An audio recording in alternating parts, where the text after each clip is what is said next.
Penghentian pembayaran gaji. Tadi di depan kita cerita soal penghentian pembayaran gaji, bahwa saat ini penting Bapak Ibu sekalian, karena ini hal baru yang dulu tidak diatur tapi sekarang diatur, bahwa kalau ada PNS tidak masuk kerja secara terus-menerus selama 10 hari, bisa dihentikan pembayaran gajinya. Dan tadi di norma di depan kita bilang bahwa tidak perlu menunggu keputusan hukuman disiplin. Ya. Lantas bagaimana cara menghentikan pembayaran gajinya, Pak, Bu, gitu kan? Ketika kami merumuskan ketentuan ini, kami tidak berjalan sendiri yang pasti, Bapak Ibu sekalian. Kami meminta fatwa, meminta pandangan, meminta pendapat dari Bapak Ibu yang ada di Ditjen Perbendaharaan, Kementerian Keuangan, yang memang menangani soal gaji pegawai negeri sipil gitu ya, mengenai soal perbendaharaan negara. Bagaimana cara menghentikan pembayaran gaji? Penghentian pembayaran gaji itu dimungkinkan kalau dua posisinya, ada keputusan kepegawaian atau yang satunya lagi ada keputusan dari kuasa pengguna anggaran. Maka di dalam perubahan kita rumuskan bagaimana cara mekanisme penghentian pembayaran gajinya. Pertama, atasan langsungnya ini menyampaikan kepada unit kerja yang membidangi kepegawaian. Jadi kita minta nih atasan langsung dari si PNS yang melanggar, dia kan yang paling tahu nih, benar nggak sih PNS ini melanggar gitu kan, atau sudah berapa hari nggak masuk, misalnya 10 hari secara terus menerus.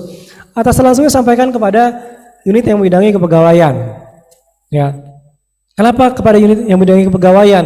Karena unit yang membidangi kepegawaian ini yang memiliki kewenangan untuk melakukan pengelolaan rekap presensi atau absensi, kehadiran dan seterusnya. Nanti unit kerja yang membidangi kepegawaian itu memverifikasi dan memvalidasi datanya. Benar nggak nih dia nggak masuknya 10 hari terus menerus dan tanpa alasan yang sah gitu kan? Ya. Kalau ternyata dari unit yang membidangi kepegawaian tadi ternyata benar memang dia tidak masuk kerja tanpa alasan yang sah, maka data itu disampaikan kepada unit kerja atau kepala satker yang posisinya sebagai kuasa pengguna anggaran. Kuasa pengguna anggaran. Kemudian kuasa pengguna anggaran itu melakukan penghentian pembayaran gaji dengan menetapkan keputusan KPA. Ya, menetapkan keputusan KPA. Jadi memang variatif.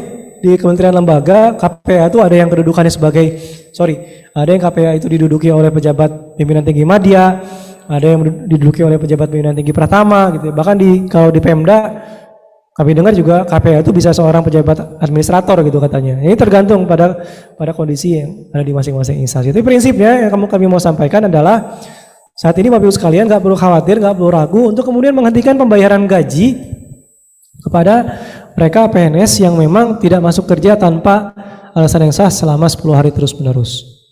Ya.